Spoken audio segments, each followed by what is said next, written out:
Hi, welcome to simply Sri. இன்றைக்கி துவாதசி பாரணை எப்படி பண்ணுறதுன்னு தான் பார்க்க போகிறோம். துவாதசி அன்னைக்கு முக்கியமாக 3 பொருள் சேர்த்துக்கணும். நெல்லிக்காய், உப்பில்லாத சுண்டைக்காய். இது நான் வாங்கி வச்சுருக்கேன். நம்ம பண்ணியே வச்சுக்கலாம். உப்பு போடாமல் வச்சுக்கணும். அப்புறம் அகத்திக்கீரை. இது 3 முக்கியமாக சேர்க்கணும். இன்றைக்கி என்ன மெனு அப்படின்னா, பீன்ஸ் பருப்புஸ்லி, நெல்லிக்காய் பச்சடி, சுண்டைக்காவை வறுத்துக்க போகிறோம். மோர் குழம்புக்கு சுண்டைக்காவே 2 வறுத்த சுண்டைக்காயில் 2 போட்டுக்கலாம் தானுக்கு. அப்புறம் அகத்திக்கீரை கரிமது, இலைக்கு பருப்பு. இன்றைக்கி மார்கழி 16 நீ பாட்டு நாயக நாய் நின்ற பாட்டு. ஸோ அதுக்காக நம்ம சக்கரை பொங்கல் பண்ணுவோம் யூஸ்வலாக. ஸோ இன்றைக்கி துவாதசியும் அதுவும் சேர்ந்து வந்ததுனால இன்றைக்கி திருக்கணமதுக்கு பதிலாக சக்கரை பொங்கல் தான் பண்ண போகிறோம். பருப்பு உசிலிக்கு ஊற வச்சுருக்கேன். பாதி கடலை பருப்பும் பாதி துவரம் பருப்பும் போட்டு ஊற வச்சுருக்கேன். ஒரு அரை மணி நேரம் ஊறினா போகிறோம்.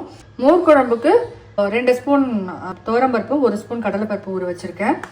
அப்புறம் கீரைக்காக பைத்தம்பருப்பு ஒரு 10 நிமிஷம் ஊற வச்சா போகிறோம். இதுவும் ஒரு 15 நிமிஷம் ஊறினா போகிறோம். இதுவும் ஒரு 10 நிமிஷம் ஊறினா போகிறோம். அப்புறம் மெனுவில் ஒன்று சொல்ல மறந்துட்டேன்.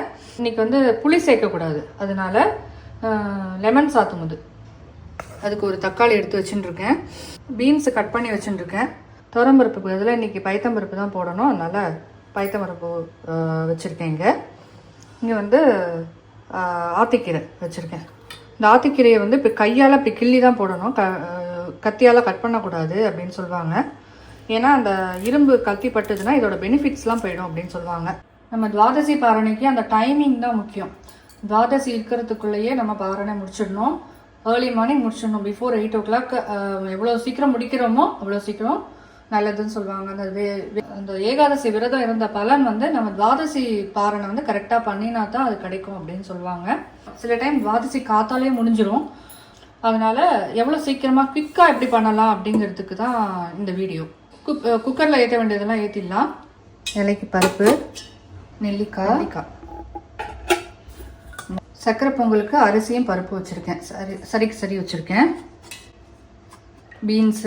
பீன்ஸுக்கு தண்ணிலாம் விட வேண்டாம். சும்மா கொஞ்சம் தண்ணி அப்படி தெளிச்சுண்டா போகிறோம். இந்த பீன்ஸுக்கு தேவையான உப்பு போட்டுடலாம். பருப்பு உசிலிக்கு அந்த ஊற வச்ச பருப்பில் மிளகாய் வத்தல், பெருங்காயம், மஞ்சள் பொடி, உப்பு போட்டு அரைச்சி எடுத்து வச்சுருக்கேன். இப்போ இதை அடுப்பில் ஏற்றிடலாம். நான் ஒரு 5 விசில் வச்சுக்க போகிறேன். இது இருக்கட்டும். இப்போது வெற்றிலை பானையில் சாதத்துக்கு தண்ணி எடுத்து வச்சுருக்கேன். அரிசி களைஞ்சி எடுத்து வச்சுருக்கேன். இப்போ சாத்தமுதுக்கு எடுத்து வச்சுட்டுருக்கேன். ஈயசொம்பில் பண்ணுறேன். ஈயசொம்பு வைக்கிறப்போ நம்ம அப்படியே வெறுமை வைக்கக்கூடாது. இதில் கொஞ்சம் தண்ணி விட்டு சாமான்லாம் போட்டுட்டு அதுக்கப்புறம் தான் அடுப்பு ஆன் பண்ணணும்.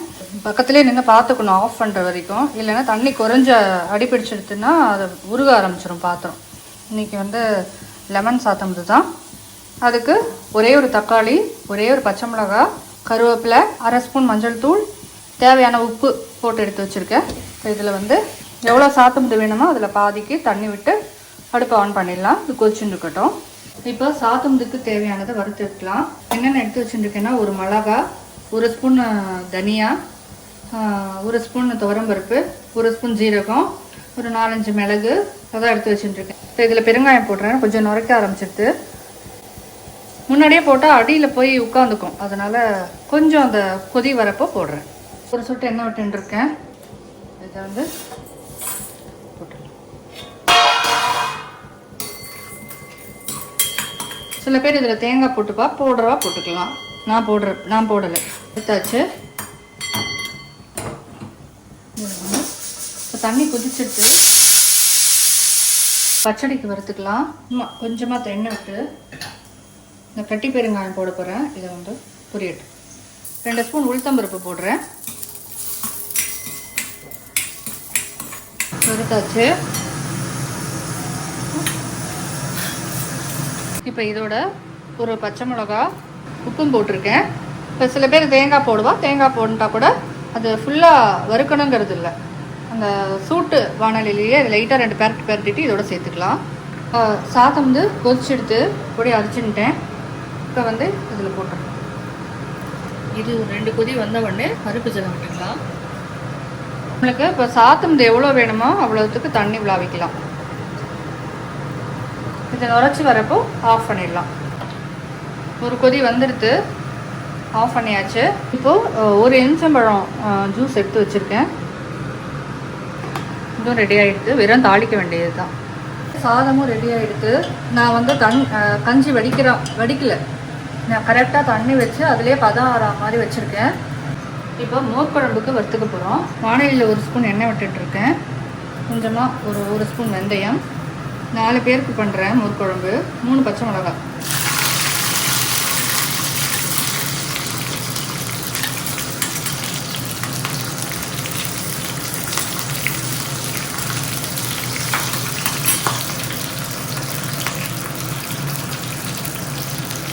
இந்த பருப்பு ஊற வச்ச பருப்பை தண்ணி வடிச்சிட்டு இதில் சேர்த்துக்கலாம்.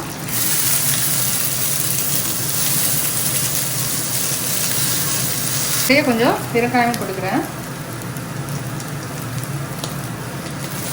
2 பெரட்டிட்டு ஆஃப் பண்ணிடலாம். இப்போ இதில் ஜீரகம் 1 ஸ்பூன் போட்டுக்கலாம். அந்த சூட்டில் பெரட்டினா போகிறோம். அடுப்பு ஆஃப் பண்ணிட்டேன். ஆஃப் பண்ணிட்டு ஜீரகத்தை போட்டுட்டு ஆஃப் பண்ணிடலாம். அதுக்கப்புறமா இந்த தேங்காய், இதுக்கு வேணுங்கிற தேங்காய் நான் 1 மூடி தேங்காய் எடுத்துட்டுருக்கேன்.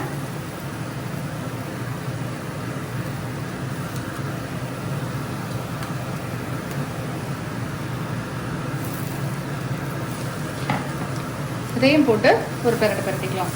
இந்த மாதிரி வதக்கி அரைச்சி பண்ணுற மோர் குழம்பு வந்து உங்களுக்கு நைட்டு வரைக்கும் கூட புளிக்காமையே இருக்கும், நல்லா டேஸ்ட்டாக இருக்கும். வெளியிலேயே வச்சுக்கலாம்.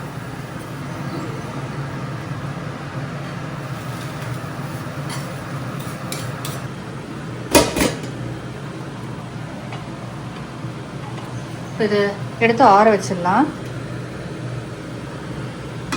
பீன்ஸும் நல்லாவே வெந்திருக்கு. குக்கரில் வைக்கிறப்ப கொஞ்சம் கலர் மாறும், அதுதான். நம்ம அவசரமாக சீக்கிரமாக பண்ணணுங்கிறப்ப மட்டும் அந்த மாதிரி குக்கரில் பண்ணிக்கலாம். மற்றபடி சாதாரணமாக எண்ணெய் குத்தி கடுகு, உளுத்தம் பருப்பு, பெருங்காயம்லாம் தாளிச்சுட்டு இதை வதக்கி வேக வச்சுக்கலாம். தண்ணி தெளித்து வேக வச்சுக்கணும். அப்படி வச்சா பச்சை மாறாமல் நல்லா இருக்கும். இப்போ பத்திர பொங்கலுக்கு ரெடி ஆகிடுது. பாருங்கள், இது வந்து நல்லா வெந்து உங்களுக்கு இதெல்லாம் தனியாகவே வந்துடும். கொட்டை தனியாக, அது பாருங்க, இதுதான் கொட்டை. இதை எடுத்து விடணும், கொஞ்சம் ஆறட்டும். தனியாகவே வந்துடுது பாருங்கள், எல்லாம் தனித்தனியாக வந்துடுது. இது கொட்டை. இந்த மட்டும் எடுத்து போட்டுட்டு மிச்சத்தை நம்ம அரைச்சி வச்சுருக்கோம் இல்லையா, நான் வறுத்து வச்சுருக்கோம்ல, அதோடு சேர்த்து அரைக்க வேண்டியது தான்.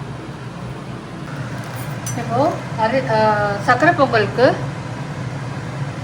அரிசி பருப்பு 1 பங்குன்னா 2 பங்கு வெல்லம் போட்டு கொஞ்சம் தண்ணி விட்டு வெல்லம் கரையிற வரைக்கும் கொதிச்சா போகிறோம். அதுக்குள்ளே இதை வந்து நல்லா மசிச்சுக்கலாம்.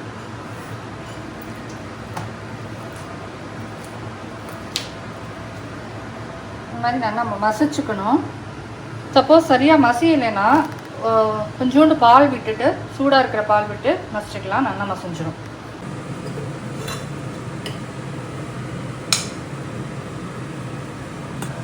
நெய் விட்டுருக்கேன். நெய்யில் முந்திரி பருப்பு போட்டு வறுத்துக்கலாம்.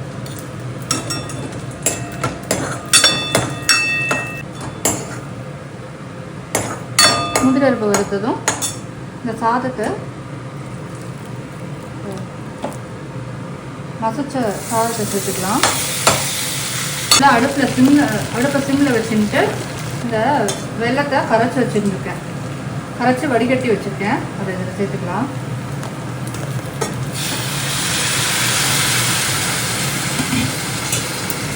சேர்த்து கொஞ்சம் கொஞ்சமாக மிக்ஸ் பண்ணணும். இதுலேயே கொஞ்சம் 1 ஸ்பூன் ஏலக்காவும் போட்டுடலாம். இது வந்து நல்லா எந்த அளவுக்கு மசிச்சு இந்த கரண்டியால் மசிச்சு அமுக்கி கலக்கிறோமோ அந்தளவுக்கு டேஸ்ட்டாக நல்ல குழைவாக இருக்கும். கலராக இருக்கிறப்பயே நம்ம ஆஃப் பண்ணிட்டோன்னா ஆறினோடனே கொஞ்சம் கெட்டியாகும். அப்போ சாப்பிட்றதுக்கு கரெக்டாக இருக்கும், செமி சாலிடாக, ரொம்ப கெட்டியாகாமல் இருக்கும். அதனால் கொஞ்சம் கலராக இருக்கிறப்பயே ஆஃப் பண்ணிடணும். இப்போ இந்த நெல்லிக்காயும் இதோட போட்டாச்சு, வறுத்ததோடு சேர்த்து. அந்த தண்ணி கொஞ்சோண்டு இருக்கும், அதையும் இதிலேயே சேர்த்துக்கலாம். இதை அரைச்சிக்கலாம். இப்போ அரைச்சாச்சு. இப்போ இதில் வந்து கொஞ்சம் தயிர் சேர்த்துக்கலாம்.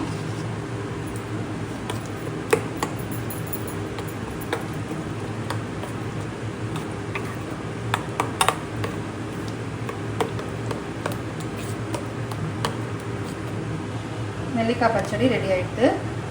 இது தாளிப்பு மட்டும் தான் போடணும். எண்ணெய் விட்டுண்டு கடுகு, உளுத்தம்பருப்பு, அப்புறம் பெருங்காயம், இந்த கீரையை ஊற்றிக்கணும். நல்லா கரட்டிக்கணும். இது வேகிறதுக்கு கொஞ்சம் டைம் ஆகும். ஊற வச்சுருக்கிற பருப்பையும் சேர்த்துக்கலாம். இதுக்கு உப்பு போட்டு கொஞ்சம் ஜலமும் விட்டு அப்படி ஃபுல்லாக மூடாமல் கொஞ்சம் அப்படி மூடாமல் அப்படி வச்சிடலாம். மூணுடனே எண்ணெய் சுற்றி கடுகு போட்டு அது வெடித்த உடனே உளுத்தம் பருப்பும் போட்டுற வேண்டியதான். அந்த வேக வச்ச பருப்பை மிக்சியில் ஒரு அடி போட்டோன்னா, பல்ஸ் மோட்டில் போட்டோன்னா இந்த மாதிரி உதிர்ந்துடும். இந்த உதிரியாக வந்துடும். உதிரியாக உளுத்து வச்சுக்கணும். ஸோ இதை வந்து இதிலே பெருங்காயம்லாம் போட்டுட்டோம், அதனால் பெருங்காயம் தேவையில்லை.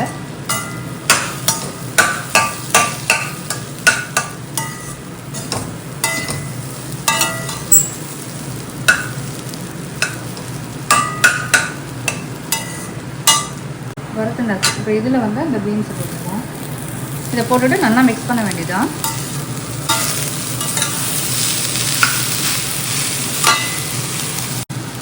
பருப்பு ரெடி ஆகிட்டு மோர் குழம்புக்கு நம்ம வதக்கி வச்சதை எடுத்துட்டுருக்கேன். அதோட 1 ஸ்பூன் மஞ்சள் தூள், 1 ஸ்பூன் அரிசி மாவு. நம்ம அரிசியை ஊற வச்சு வறுத்து அப்படியும் போட்டுக்கலாம். நான் அரிசி மாவாக போட்டுருக்கேன். மோர் குழம்புக்கு தேவையான உப்பு, அப்புறம் கொஞ்சம் பச்சை கொத்தமல்லி, இது எல்லாத்தையும் போட்டு அரைச்சின்னு வந்துடலாம். இப்போ அரைச்சாச்சு. இப்போ இதில் மிக்ஸ் பண்ணிடலாம் தயிரில்.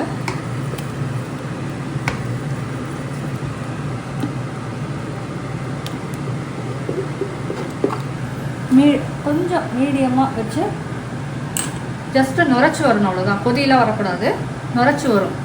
அப்போ ஆஃப் பண்ணிடலாம். மோர் குழம்பு ரெடி ஆகிடும். இப்போ கீரை ஆகிடுத்து. கொஞ்சமாக 1 ஸ்பூன் கொஞ்சமாக வெல்லம் போட்டுக்கிறேன், இந்த குவான்டிட்டிக்கு தகுந்த மாதிரி.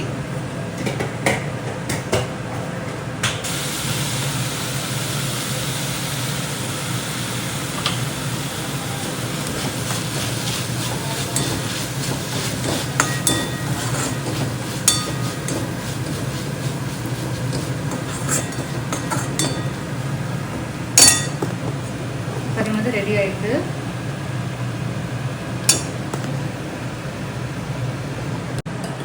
அவ்வளோதான், மோர் குழம்பு ரெடி ஆகிடுது.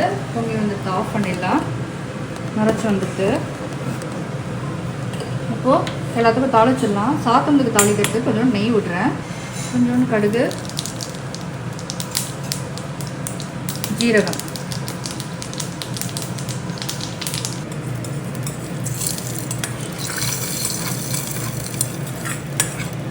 தாளிச்சிடலாம். கடுகு. இப்போ அடுப்பை ஆஃப் பண்ணிவிட்டு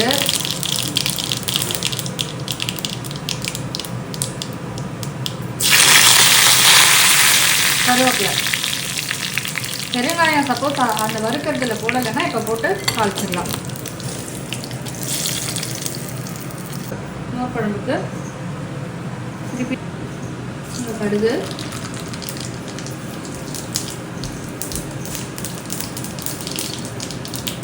வந்து உப்பு இல்லாத சுண்டைக்காய் கான்காய் போடுவேன். பெருங்காயம்,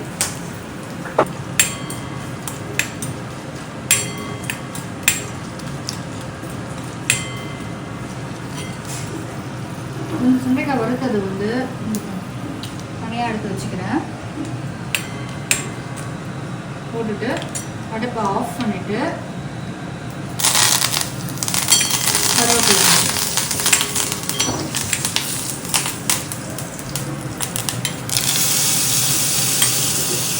அவ்வளோதான். மோர் குழம்பு ஆயிடுச்சு. உங்களுக்கு எல்லா சமையலும் ரெடி ஆயிடுச்சு. இப்போ பிளேட்டிங் பார்த்துடலாமா? சாதம், நெய், இலைக்கு பருப்பு, மோர் குழம்பு, லெமன் சாத்துமது, பீன்ஸ் பருப்பு உசிலி, ஆத்திக்கீரை, நெல்லிக்காய் பச்சடி, சுண்டைக்காய் வத்தல், சக்கரை பொங்கல். நான் போடுற வீடியோஸ் உங்களுக்கு பிடிச்சிருந்தா மறக்காமல் சேனலை சப்ஸ்கிரைப் பண்ணிவிட்டு பாருங்கள். தேங்க்யூ.